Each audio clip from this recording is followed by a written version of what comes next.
खबरदार रहने के लिए चैनल को सब्सक्राइब करें और प्रेस करें बेल आइकन। दशकों से डावडी मोड़ पर बनी दुकानों पर चला कोर्ट का बुलडोजर। यहाँ पे कम से कम ये केवल 100 मीटर में 15 से 20 मिनट का जाम लगता है। इवनिंग में तो यहाँ बहुत बुरा हाल था, क्योंकि मुझे लगता है ये कोर्ट का सही फैसला है। 60 लाख रुपए के कंप्रोमाइज के साथ लोगों को मिली राहत। बहुत सहूलियत है भाई साहब, शाम को उस साइड से निकलना पड़ता है, इतना रहता है कि मतलब 2 घंटे लग जाते हैं पूरा का पूरा।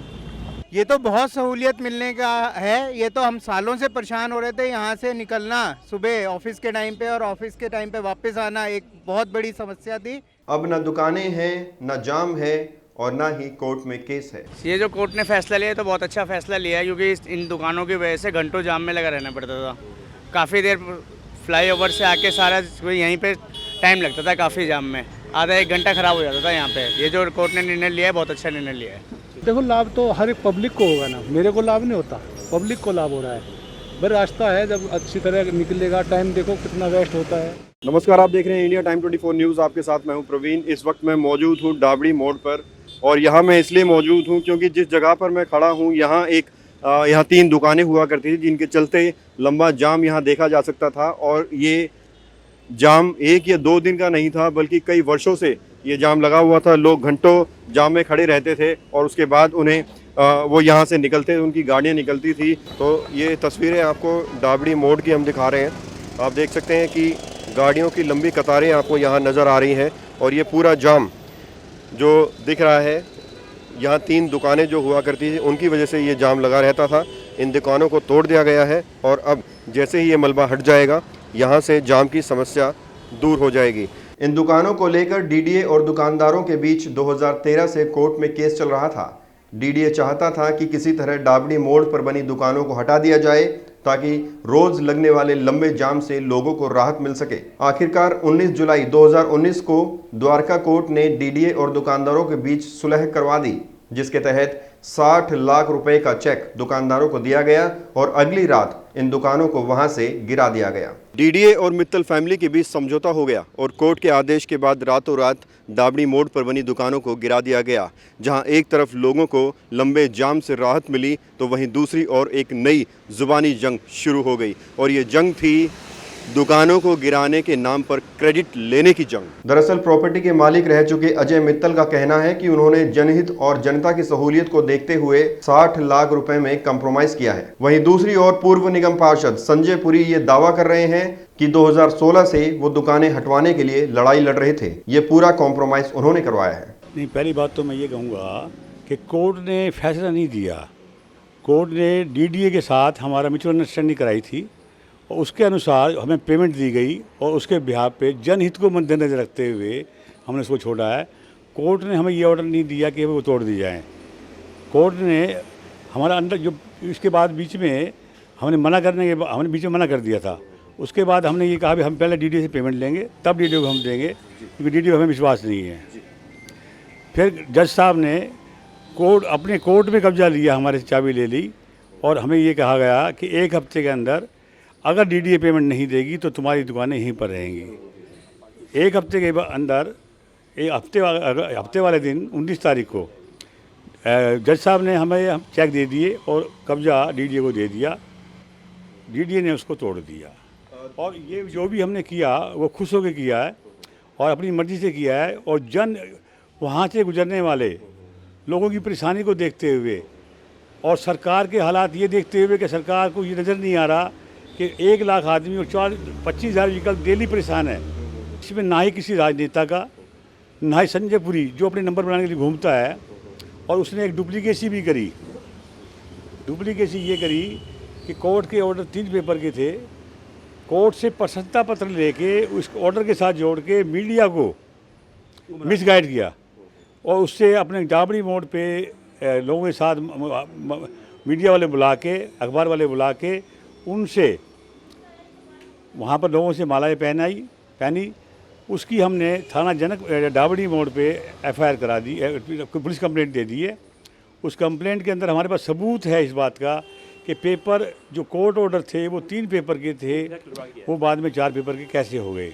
मित्तल फैमिली का कहना है कि उन्हें कोर्ट से 3 पेपर की एक जजमेंट रिसीव हुई है, जिसमें साफ लिखा है कि हमने यानी मित्तल फैमिली ने पब्लिक इंटरेस्ट में ये कॉम्प्रोमाइज किया है। साथ ही अजय मित्तल ने संजय पुरी पर आरोप लगाया कि उन्होंने कोर्ट की जजमेंट में फेरबदल किया है और इसका श्रेय लेना चाहते हैं, क्योंकि कोर्ट ने 3 पेजों की जजमेंट दी है, लेकिन संजय पुरी के पास जजमेंट के 4 पेपर हैं। अजय मित्तल ने कहा कि वो संजय पुरी के खिलाफ एफआईआर कर चुके हैं और मानहानि का मामला दर्ज करेंगे।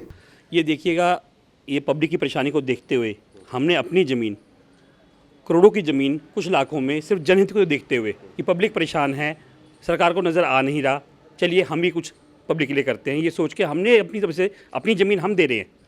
केस में हमारी जीत है, लेकिन उसके लिए अब अपना क्रेडिट लेने के लिए एक संजय पुरी नाम के हैं जो लोकल नेता बनते हैं अपने आप में, वो अपना क्रेडिट लेना चाह रहे हैं। उसके लिए उन्होंने एक फौज काम किया, कोर्ट के ऑर्डर से खिलवाड़ किया। कोर्ट का ऑर्डर 3 पेजेस का है, जिसमें साफ कोर्ट ने हमें अप्रिशिएट किया है और किसी को इसका अप्रिशिएशन इसके लिए नहीं है, लेकिन उन्होंने अपनी तरफ से कुछ 4th पेज अटैच करवा के कहीं से फोर्ज करके कुछ उसको वो मीडिया में सर्कुलेट कर रहे हैं कि ये सब कुछ मेरी कोशिशों से हुआ है, मैंने करा है। मैं पूछना चाहता हूँ, ज़मीन मेरी, कोर्ट केस मेरा, ज़मीन मैं अपनी मर्ज़ी से दे रहा हूँ, तो ये हैं कौन? जज साहब हैं, डीडी है या हम हैं? ये हैं कौन जो बीच में आकर सिर्फ अपना नंबर गेम के लिए, यहाँ तक कि जो कोर्ट के कागज़ों से फौज करे? तो उनके खिलाफ मैंने कल पुलिस स्टेशन डाबड़ी में उनके खिलाफ रिटर्न कंप्लेंट भी कर दी है और मैं जल्द ही उनके खिलाफ मानहानि का केस भी डालने जा रहा हूँ। कोर्ट के आदेश के बाद डाबड़ी मोड़ पर बनी दुकानों को धराशायी किए जाने के बाद सोशल साइट्स पर पूर्व निगम पार्षद संजय पुरी की वाहवाही हो रही थी, इसलिए हमें लगा कि उनका पक्ष लिए बिना ये रिपोर्ट बनानी अधूरी है। उसके बाद हमने रुख किया संजय पुरी के दफ्तर का। संजय पुरी ने तमाम वो कागजात दिखाए जो डाबड़ी मोड़ पर बनी दुकानों से जुड़े थे। उन्होंने बताया कि वो इस मामले में तमाम मिनिस्टर्स, एलजी और डीडीए के अधिकारियों से मिलते रहे और इस पर चल रहे ट्रायल में सभी तारीखों पर मौजूद रहे। राजनीति से पूर्वाग्रहित होकर वो क्या आरोप लगाते हैं, वो क्या करते हैं, मेरे को उससे कोई लेना देना नहीं है। पूरी की पूरी 3 साल कोर्ट की हेयरिंग में मैं जाता रहा हूँ। मेरे ही अनुरोध के ऊपर उपराज्यपाल निवास के अंदर जो है एलजी साहब ने मीटिंग बुलवाई। मेरी रिक्वेस्ट के ऊपर ही माननीय सांसद संजय सिंह जी ने इस बात का डीडीए से फैसला करवाया कि इनको मुआवजा दिया जाए और पिछले 3 सालों का ये पूरा रिकॉर्ड जो है ये मैं आपके सामने दिखा रहा हूँ। और सबसे बड़ी बात ये है कि जो फैसला 14 मार्च को माननीय जज कमलजीत सिंह अरोड़ा साहब ने दिया था, मैं उसकी कॉपी आपको दिखा रहा हूँ। ये वो जजमेंट की कॉपी है और यदि आप इसको देखेंगे तो इसके पैरा नंबर 7 में वो मेरे प्रयासों की जो है वो सराहना कर रहे हैं। एक जगह पर नहीं, 2 जगह पर। ये मैं बात कर रहा हूँ 14 मार्च 2019 को माननीय न्यायाधीश श्री कमलजीत सिंह अरोड़ा साहब की जजमेंट की। अब जो 19 तारीख को जो फैसला आया है उसकी मैं ये कोर्ट की सर्टिफाइड ऑर्डर की कॉपी मैं आपको दिखा रहा हूँ। ये पहला पेज है और ये दूसरा पेज है और ये तीसरा पेज है और ये चौथा पेज जो है ये कोर्ट की सर्टिफाइड ऑर्डर की कॉपी है, जिसके अंदर जो है माननीय जज साहब ने, डॉक्टर विजय कुमार दहिया जी ने मेरे प्रयासों की सराहना करते हुए मेरे मेहनत को जो है उन्होंने सराहा है। मित्तल फैमिली का कहना है कि उन्होंने पब्लिक इंटरेस्ट में ये कॉम्प्रोमाइज़ किया है। सवाल उठता है, अगर ये कॉम्प्रोमाइज़ पब्लिक इंटरेस्ट में किया गया है तो इस कॉम्प्रोमाइज़ में इतने वर्ष क्यों लग गए? अगर संजय पुरी ने ये पूरी लड़ाई लड़ी तो जो 3 पेज की जजमेंट मित्तल फैमिली को सौंपी गई थी उसमें संजय पुरी का जिक्र क्यों नहीं था? इस मामले को और गहराई से समझने के लिए हमने द्वारका कोर्ट का रुख किया और एडवोकेट राजेश कौशिक से मुलाकात की। देखिए, ट्रायल में दलीलें डीडीए ने रखी थी और नीचे विशाल गोगने जी इसमें जज साहब थे, उन्होंने स्टे कर रखा था। उसके बाद डीडीए अपील में आई थी। अपील के अंदर हमारा रोल शुरू हुआ था। अपील में मैंने संजय पुरी जी की तरफ से एक एप्लीकेशन लगाई थी 110 की उनको पार्टी बनाने के लिए। वो एप्लीकेशन डिसमिस हो गई थी हमारी। देन आफ्टर हम हाई कोर्ट में एक रिट पेंडिंग थी, हमने वहाँ पर भी इनको पार्टी बनाने के लिए एप्लीकेशन लगाई। उसके बाद क्या हुआ, कमलजीत अरोड़ा जी जज साहब थे जिसके पास अपील पेंडिंग थी इस केस की, उन्होंने काफ़ी एफर्ट्स करे उनका कहना ये था कि अगर जैसे मान लीजिए किसी के भी अगेंस्ट कोई फैसला हो जाता है तो दूसरी पार्टी हाई कोर्ट जाएगी या सुप्रीम कोर्ट जाएगी, अगर डीडीए के अगेंस्ट हो जाता है तो वो विक्टिम जाएंगे, या अगर डीडीए के फेवर में हो जाता है तो दूसरी पार्टी जाएगी। तो उन्होंने कहा कि इसमें कंप्रोमाइज़ करवा दिया जाए तो बेटर होगा। तो इसमें संजय पुरी जी हैं जो वहाँ के निगम पार्षद हैं, पूर्व निगम पार्षद हैं, उन्होंने काफ़ी प्रयास करे और उन्हीं की तरफ से मैं यहाँ कोर्ट अटेंड करता था। और वो एलजी के पास जाना, लैंड कमिश्नर के पास जाना, उनकी मीटिंग अरेंज करवाना, तो ये एक डीडीए ने एक आउट ऑफ कोर्ट सेटलमेंट करवाने की कोशिश उन्होंने करी। तो उसके बाद ये शॉर्ट आउट हुआ मामला कि इन दुकानदारों को 20-20 लाख रुपए अप्रोक्सीमेटली 3 दुकानें थी और तीनों को 60 लाख रुपए के अप्रोक्सीमेटली कंपनसेशन दिलवाया गया।